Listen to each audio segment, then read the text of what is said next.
जैन दोस्तों, देखिए आज हम बात करने वाले हैं ना पुलिस के अरेस्ट से लेके फांसी तक का क्या प्रोसेस होता है।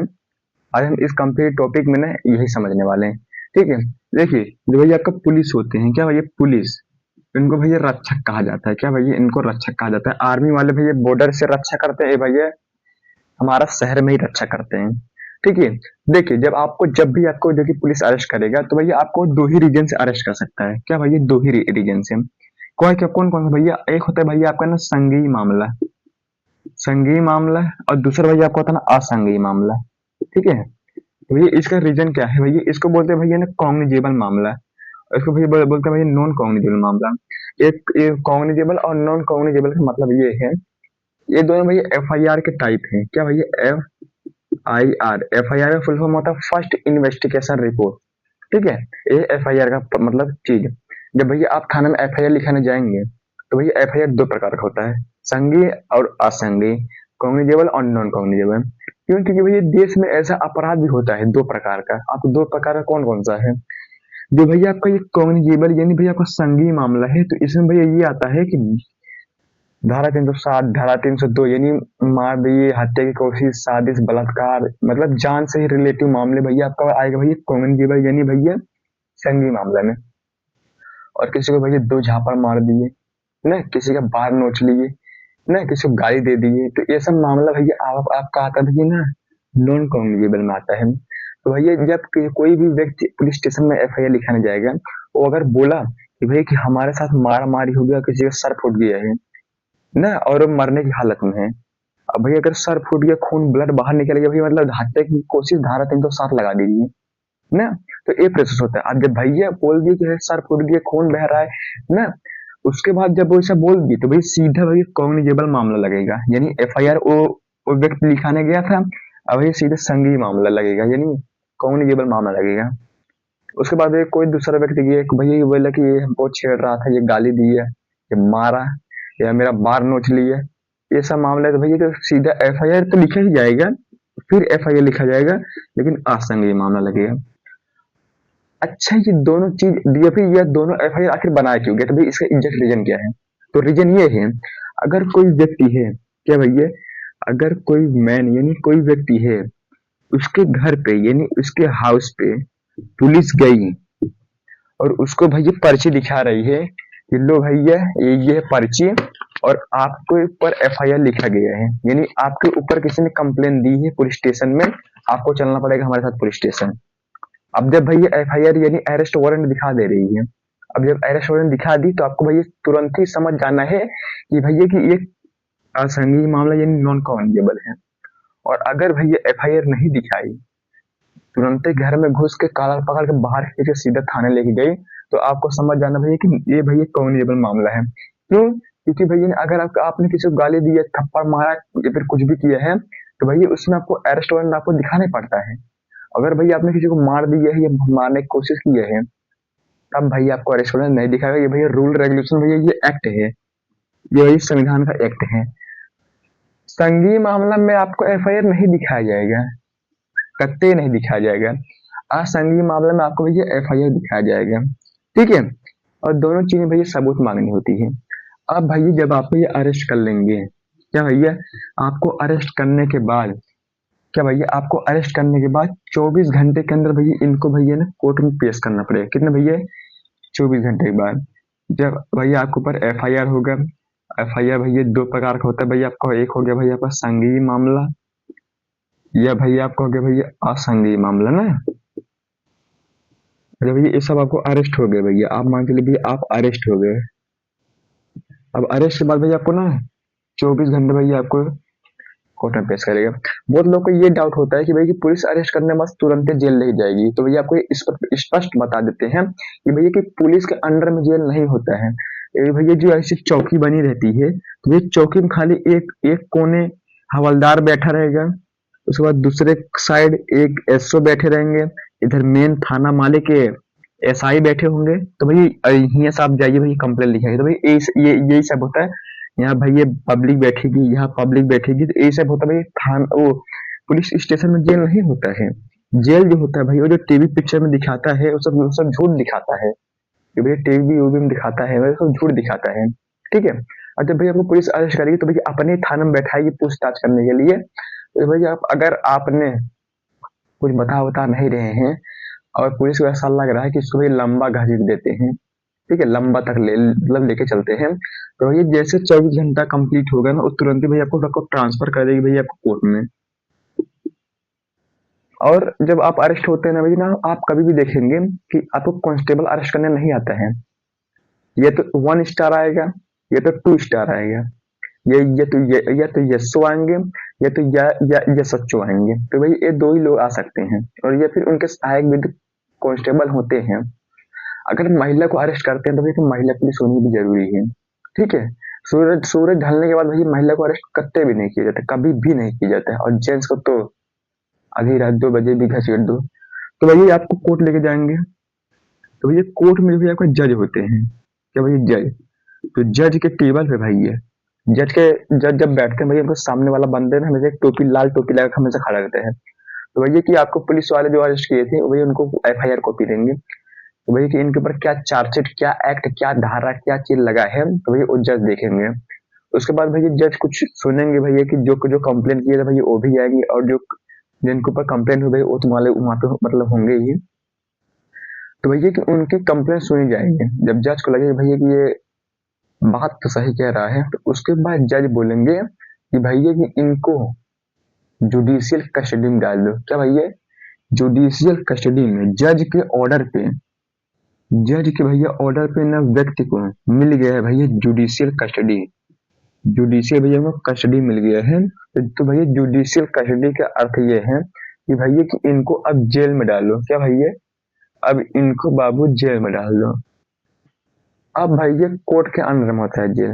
अब अगर पुलिस को इस कैदी से मिलना रहेगा ना, तो भैया कोर्ट की परमिशन लेके ही जाएगा, ठीक है। अब जब जज के ऑर्डर पे जुडिशियल कस्टडी में यानी जेल में अब डाल दिया, अब व्यक्ति वहीं रहेगा। अब इसकी तारीख चलेगी। क्या भैया कि 1 हफ्ते बाद आप आइए, 2 हफ्ते बाद आइए, उनकी तारीख चलेगी। और अगर पुलिस को अब अगर सामने वाला बंदा जो FIR किया था, पुलिस को 10,000, 20,000, 30,000 घूस खिला दिया, अब बोला कि इसको मार के सच उगलवाइए, तो भैया पुलिस जाएंगे या SHO ये भैया हमारे जज के पास, तो भैया उनको ये बोलेंगे सर कुछ बात रह गई थी, उनसे कुछ सच उगलवाना है या फिर कुछ पूछताछ करनी है, तो उनको भाई एक रिमांड होम में भेज दीजिए। तो भैया रिमांड होम में, तो लेकिन भैया जज भी जानते रहते कि ये भैया लेके जाके मारेंगे, बारात पे लेटाएंगे, दोनों हाथ ऊपर करके मारेंगे डंडा से। लेकिन जज को भी ये होता है कि भाई कितना जल्दी केस खत्म हो, 60 लाख इतना इतना केस पेंडिंग है, तो उनको ये लगता है कि हमारा जितना जल्दी केस स्लो मतलब खत्म हो जाएगा उतना ठीक रहेगा। तो भैया जज के ऑर्डर पे उनको भैया ने मिल जाता भैया रिमांड होम। अब भैया रिमांड होम में, अब अगर रिमांड होम में अगर कोई व्यक्ति चला गया, तो पुलिस इतनी मार मारती है, बहुत मार मारती है, बर्फ पे लेटा के मारती है, हाथ गोड़ सब ऊपर नीचे तक बांध के तब मारती है। अगर आपने गलती नहीं की है तब पर भी आपको भैया सच उगलना मतलब उगल देना पड़ता है कि नहीं हमने की भाई मत मारिए। और पुलिस के पास ये अधिकार नहीं भाई कि आपको रिमांड होम में मार सकती है, पुलिस के पास ये एक्ट नहीं है। लेकिन जब भैया रिमांड होम के बाद जब आपको कोर्ट लेके आती है, तो भैया जज पूछता भाई कि क्या ये आपको मारे थे। अगर आपने कह दी भाई कि नहीं ये हमको मारे थे, तो भैया दोबारा जब वो रिमांड होम में लेके जाएंगे तब और मार मारेगी। इसीलिए ना उनको वहां पे बोलना पड़ता है कि नहीं हमको मारे वारे नहीं थे, ठीक है। और एक ये भी बताते बताते एक ये चीज ख्याल आ गया, ये कभी कभी जब पुलिस अरेस्ट कर लेती है, तो जो आपकी गलती नहीं है पुलिस आपको जबरदस्ती मार के उसको कहती है कि आप उगलो और आप बोलो और आप साइन करो कि भाई कि आपने ये गलती किया है। तो भाई कि पुलिस के सामने वो चीज आपको एक्सेप्ट कर लेना भी जरूरी है, क्योंकि भैया वो कोई एक्ट वगैरह नहीं है। पुलिस के सामने दिया गया बयान वो आपको भैया कोर्ट में वो चीज फॉलो नहीं होगा। आप स्वयं जो एक्ट या फिर आप स्वयं जो बात बोलेंगे कोर्ट के सामने भैया वही चीज फॉलो होगा, बाकी अदरवाइज में पुलिस सामने दिए गए बयान कभी भी नहीं फॉलो होगा। ये अभी 2025-24 में एक्ट वगैरह निकला है भारतीय न्याय संहिता में, ठीक है। उसके बाद भाई जब रिमांड होम में सब पूरा हो जाएगा, तो भैया कभी चले तब आप चले जाएंगे भैया जेल में। आप जेल में जब चले जाएंगे तो भैया आपकी चलेगी तारीख, और आपके जो वकील हैं, जो केस किया है भैया उसका वकील है, जो केस नहीं किया जिसके ऊपर केस हुआ उसका वकील, आप दोनों लोगों में बहुत बहस होगी जज के सामने। आप दोनों लोग वकील, अब जो भैया जेल के अंदर तो भैया उसका वकील बोलेगा कि सर आप मेरे क्लाइंट को बाहर निकाल दीजिए, हम उनकी भैया एंटीसिपेटरी बेल मांगते हैं। आप उनको भैया कि बाहर निकाल दीजिए, उनकी भैया कोई गलती नहीं है ना, सिर्फ कोई 3-5 होगा।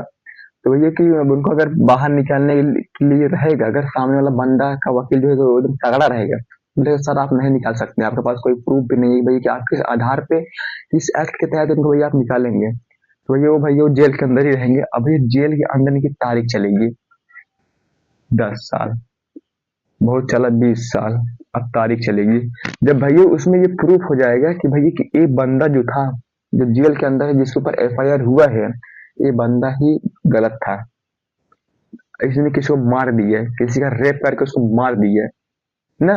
अब इनको भैया फांसी, सीधा सीधा फांसी। अगर आपको फांसी से बचना है, अगर जज ने बोल दिया भैया कि इस व्यक्ति को फांसी दे दो, सीधे ऊपर फांसी दे दो, अगर उनको फांसी से बचना है तो भैया कि नेपाल नहीं, राज्यपाल और राष्ट्रपति से माफीनामा पत्र लिख के मांग सकते हैं। अगर राष्ट्रपति और राज्यपाल ये दोनों ने अगर माफ कर दिया तो भैया इनको आजीवन कारावास मिलेगी। आजीवन कारावास का मतलब ये है कि भैया कि आपको जेल के अंदर ही मरना पड़ेगा, एकदम बुढ़ा के जेल के अंदर ही आपको मरना पड़ेगा अगर आजीवन कारावास मिल गया है। तो बहुत लोग को ये लगता है भाई कि अगर ये हमको फांसी की सजा दे देते हैं तो हमको तड़प के मरना पड़ेगा, और अगर हम पत्र से अपने वकील के जरिए पत्र से लेकर लिखवा देते हैं भैया कि हमको आप माफ कर दीजिए, आजीवन कारावास दे दीजिए, तो भैया हमको जेल में ही मरना पड़ेगा, खाना भी मिलेगा। तो ये चीज होता है। किसी किसी को भैया कि आजीवन कारावास का मतलब होता है भैया कि 14 साल, वहां पे भैया कि एक रात एक दिन, दो रात एक दिन, एक दिन बराबर होता है। एक दिन और एक रात वहां पे भैया 2 दिन के बराबर होता है। तो ऐसा ही होता है भैया, मतलब अगर 14 साल बोले हैं तो भैया 7 साल में उनका भैया आजीवन कारावास कंप्लीट हो जाएगा। तो ऐसा ही होता है। अब अगर फांसी की सजा सुना दी तो भैया मारना तय है। और भैया फांसी की सजा में अगर भैया आपको फांसी की सजा सुना भैया 1 तारीख को, तो भैया कि उसके अगले महीने में खूब प्रैक्टिस होगा, खूब प्रैक्टिस 2-3 बार प्रैक्टिस होगा, क्योंकि भैया कि उनको भैया फांसी की सजा सुना दी है तो भैया कि उनका खाली नहीं जाना चाहिए फांसी। कुछ टाइमिंग हो जाए भैया 5:30 पे इनको सीधे लटकाओ, और उस फांसी वाले घर में एक जिला कलेक्टर, एक डॉक्टर, फांसी देने वाला जल्लाद, कुछ हवलदार, ये सब मौजूद रहेंगे। तो अब जब जज भैया डेथ वारंट सुना दिए भैया कि अब इनका डेथ होना तय है, कलम ये तोड़ देगा। अब तोड़ने का संकेत ये है भैया कि अब आपको मरना तय है। अब इस कलम से, एक कलम की अगर भैया हम नौकरी से तोड़ देते हैं तो एक कलम भैया कुछ काम से आगे और पीछे से कुछ काम नहीं आने वाली है। तो भैया कलम तोड़ दिए हैं, अब मरना तय है। अब जब भैया वहां पे जो जिला कलेक्टर यानी आईपीएस आईएएस जो रहेंगे, तो उनके हाथ में बाबू ना एक रुमाल होता है, एक रुमाल। जैसे भैया 5:30 बजा है, भैया उनको 5:30 बजे फांसी देनी है, तो रुमाल से जैसे छोड़ देंगे, नीचे जैसे गिरेगा उधर से जल्लाद उससे चैन खींच देंगे, सीधे लटक जाएगी ऊपर नीचे से, सीधे डेथ हो जाएगी। अब जब वहां पे आप ऐसे लटक गए हैं, सब ऐसे खड़े होकर लखेंगे। जैसे भैया आपका 15 मिनट बीते हैं, 15 मिनट बाद सीधा डॉक्टर आला लेके पहुंच जाएगा, दिल की धड़कन सब चीज चेक करेगा, ये मरा है कि नहीं मरा। अगर नहीं मरा तो तुरंत ही फिर मारो, लेकिन भैया 15 तुरंत ही फांसी लटकाने के बाद जब भैया कोई आदमी रिहर्सल किया है, प्रैक्टिस किया है, तो भैया उसका वार खाली कैसे जाएगा, ये मर जाते हैं। उसके बाद इनकी बोरी उठा के सीधा पोस्टमार्टम भेज दी जाती है। पोस्टमार्टम चीर फाड़ करने के बाद उनकी बोरी उठा के सीधे उनके परिवार वाले को सौंप दी जाती है। ठीक है, तो दोस्तों उम्मीद करते हैं कि आपको पुलिस अरेस्ट से लेके फांसी तक का पूरा प्रोसेस समझ आया होगा। तब तक के लिए जय हिंद।